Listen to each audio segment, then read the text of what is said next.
আর ছবি দেখাতেই হচ্ছে গ্রাম বাংলার কি অবস্থা হয়ে আছে।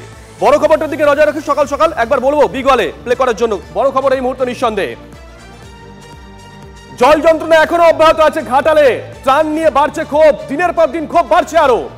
পানীয় জল থেকে খাবার মিলছে না কিছুই অভিযোগ করছেন বন্যা দুর্গতরা। আজকের দিনে দাঁড়িয়েও প্রশাসনের বিরুদ্ধে ক্ষোভ ঘাটালবাসীর। বড় খবর নিঃসন্দেহে এই মুহূর্তে জল যন্ত্রণা অব্যাহত রয়েছে ঘাটালে। ত্রাণ নিয়ে বাড়ছে ক্ষোভ, ত্রাণ নিয়ে প্রথম দিন থেকে ক্ষোভ বাড়ছে। আমরা দেখিয়েছিলাম আপনাদেরকে সেই ছবি। যদিও বন্যা দুর্গতদের নতুন করে জল আর বাড়েনি, কিন্তু জল যা রয়েছে তাতেই মানুষের রীতিমতো নাভিশ্বাস। কেউ বাড়ির ছাদে থাকছেন, কেউ বা অন্য জায়গায় আশ্রয় নিয়েছেন বাড়িঘর ছেড়ে। কিন্তু প্রশ্ন হচ্ছে বৃষ্টি হলে কি হবে, আতঙ্কে রয়েছেন ঘাটালবাসী। ছবিটা একবার দেখুন, রোজ নামচা এভাবেই চলছে। বাড়িঘর ছেড়ে অন্য জায়গায় ত্রাণ শিবিরে কেউ কেউ আশ্রয় নিয়েছেন, সেখানেও পর্যাপ্ত ত্রাণ মিলছে না। এই যে ডোঙাতে কোনো রকমে এসছি, সারাদিন পরে একবার বেরাচ্ছি। হ্যাঁ, এই পায়ে হাতা পথ নয়, কেউ একসঙ্গে 4-5 জন জুড়লে বেরাতে পারছি, নাহলে বেরাতে পারিনি। কি সমস্যা? সমস্যা বলতে খাবার জল ফল পাচ্ছি না, ইলেকট্রিক নেই, কোনো কেউ জলেরও ব্যবস্থা দিচ্ছে না, প্রশাসন কোনো ব্যবস্থা নেয়নি। পানীয় জলে বহু সমস্যা, পানীয় জল পাওয়াই যায়নি। প্রশাসন আমাদেরকে জলও দেয়নি, কিছু না। কি চাই যে মাছ পাইপলাইন হলে ঠিক হতো, বন্যা পরিস্থিতি কমতো ঘাটালে। হবে বলছে, কবে হবে জানি না আমরা। অসীম রয়েছেন আমাদের সঙ্গে, আমাদের সহকর্মী অসীম। এখন কি অবস্থা? দেখো, একেবারেই ঘাটাল চন্দ্রকোনার যে রাজ্য সড়ক, সেই রাজ্য সড়ক থেকে জল নামলেও এখনো কিন্তু ঘাটাল ব্লক সহ ঘাটাল পৌর এলাকায় একাধিক ওয়ার্ড কিন্তু জলমগ্ন। জল কিন্তু বাড়ে না, এখনো বাড়েনি। কিন্তু এই এলাকার মানুষজন তারা যেটা বলছেন যে এখনো প্রচুর এলাকা আছে বিদ্যুৎ বিচ্ছিন্ন, প্রচুর মানুষ গৃহবন্দী, বাড়ি একতলা দোতলা এখনো জলে ডুবে রয়েছে। দেখো, কবে যে স্বাভাবিক হবে এলাকার মানুষের কাছে উত্তর নেই। তারা যেটা নতুন করে তারা বলছে যে আবহাওয়া দপ্তর জানিয়েছে আবার বৃষ্টি হবে, তাহলে কিন্তু পুজোর আগে কিন্তু চরম একটা তারা সমস্যার মুখে পড়বে, এটাই জানাচ্ছেন। দেখো, সব থেকে বড় সমস্যা যে পর্যাপ্ত পরিমাণে ডোঙা বা নৌকো কিন্তু নেই, এটাই কিন্তু তারা অভিযোগ করছেন, যার জন্য তারা সঠিক সময় অসুস্থ হলেও বাড়ির মধ্যেই তাদের থাকতে হচ্ছে। প্রশাসনের আধিকারিকদের দেখা নেই, সবে মিলিয়ে একটা চরম দুর্দশা। নৌকা নেই কেন? প্রশাসন তো জানে যে প্রতি বছর এরকম হয়, এমনটাই দাবি করেন তারা, তা সত্ত্বেও পর্যাপ্ত ব্যবস্থাটা নেই কেন? দেখো, সেটাই হচ্ছে প্রশ্ন। কারণ বন্যার আগে থেকেই যে বন্যা একটা হবে বা একটা প্রাকৃতিক দুর্যোগ যে হবে, আবহাওয়া দপ্তরের পূর্বাভাস অনুযায়ী প্রশাসনের কাছে কিন্তু আগাম কিন্তু সতর্ক বার্তা ছিল।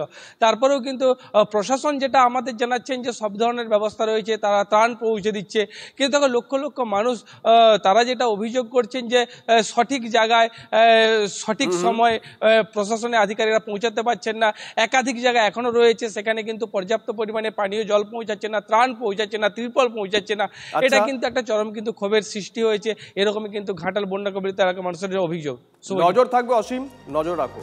আমরা ঘাটালের ছবিটা দেখালাম, অসীম দেখালো খানাকুল, পাঁশকুড়া, উদয়নারায়ণপুর, একই ছবি। বুঝছে একাধিক নদী, কোথাও রাস্তা জলের তলায়, কোথাও জলমগ্ন বাড়ি। বহু গ্রামে বাঁধ ভাঙার আতঙ্ক রয়েছে। পরিস্থিতি আরো ভয়াবহ হতে পারে এমনটি আশঙ্কা করছেন তারা। ত্রাণ নিয়ে গ্রামে গ্রামে বাড়ছে ক্ষোভ। বৃহস্পতিবার বন্যা দুর্গত পাঁশকুড়ার পর শুক্রবার উদয়নারায়ণপুরে গেছিলেন আমাদের প্রতিনিধি শর্মিষ্ঠা চক্রবর্তী। মানুষের দুর্ভোগের কথা শুনেছি আমরা TV9 বাংলা। দেখুন, এই নৌকাটাকে তো রীতিমতো এলাকার কাজের জন্য ব্যবহার করা হয়েছে, তাই এলাকার মহিলারা গ্রাম থেকে বেরোনোর চেষ্টা করছেন, বাইরে তাদের কাজে যাবেন বলে তারা যাচ্ছেন। প্রত্যেক বছরই কি এরকম নৌকার ব্যবস্থা করা হয় নাকি? হ্যাঁ, প্রত্যেক বছরই করা হয়। আপনাদের এখানে এলাকায় আমি জিজ্ঞাসা করা হলো না যখন ভেতরে গেলাম যে ইলেকট্রিক আছে? হ্যাঁ, ইলেকট্রিক থাকে প্রত্যেক বছর? হ্যাঁ, প্রত্যেক বছর থাকে। এমনি এখন যদি বলা হয়, কারণ জল তো অনেকটা কমেছে, অসুবিধা কোন কোন জায়গাগুলো হচ্ছে? অসুবিধা বলতে বিশেষ কিছু হচ্ছে না, তাও এই রাস্তাঘাট চলাচলের যে অসুবিধাটা সেইটুকুই হচ্ছে। কাজে যাওয়া যাচ্ছে না, বাড়ির যে ছেলেরা বা মেয়েরা কাজ করে সেখানে কাজের জায়গায় পৌঁছাতে পারছে না, এটাই সব থেকে বড় অসুবিধা। 3-4 দিন ধরে ছুটিতে না? হ্যাঁ, ছুটিতে। যারা হঠাৎ হয়তো বাড়ি এসেছে, কিন্তু তাদের অফিসিয়ালি ছুটি নিতে হয়েছে। এটা কি প্রত্যেক বছরই সেরকম ভাবে অ্যারেঞ্জ করে রাখতে হয়? হ্যাঁ, অ্যারেঞ্জ করে রাখতে হয়, ওটা ছুটিটা নিতেই হয়।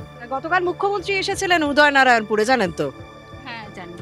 হ্যাঁ, এদিকে মানে জানেন এদিকটায় কি এসেছিলেন না ওই দিকটাতে? ওই দিকটায় এসেছিলেন, হয়তো এদিকটা জলের জন্য বিশেষ অনেকটাই জল ছিল তো আসতে পারেননি হয়তো। মানে কদিন আপনাদের এমনি খাবার দাবার জলের কোনো অভাব হয়নি? না না, সেই রকম অভাব হয়নি, কারণ আমাদের আগে থেকেই তো সংরক্ষণ করা সবই মানে সেটা আপনারা নিজেরা রেখেছিলেন? আমরা নিজেরা রেখেছি। নিজেরা মানে ত্রাণের জিনিস এতটা জলের কারণে এখানে পৌঁছতে পারেনি? না, এখনো আসে, এই বছর মনে হচ্ছে এখনো আসেনি। আচ্ছা, কারণ আসে না হলে। আর এই বছর আমাদের যেটুকু সংরক্ষণ করা ছিল সেইটুকুনি দিয়ে চলছে। এখানে কি কোনো এনডিআরএফ এর টিম এসেছিল? কারণ যেগুলো কাঁচা বাড়ি সেই বাড়িগুলো তো ব্যাপকভাবে ক্ষতিগ্রস্ত। আপনাদের এখানে পাকা বাড়ি আমি দেখতে পাচ্ছি, কিন্তু ভেতরে অনেক কাঁচা বাড়ি রয়েছে, মাটির বাড়ি রয়েছে, সেগুলো তো মানে এনডিআরএফ এর টিম এসেছিল কাউকে উদ্ধার করার জন্য? এসেছিল নিশ্চয়ই, কিন্তু আমাদের তো বাইরের দিকে বাড়ি, আমরা অতটা বুঝতে পারিনি। মানে এখানে কাঁচা বাড়ি বেশি না পাকা বাড়ি বেশি? পাকা বাড়ি বেশি। পাকা বাড়ি এই এলাকাটাতে?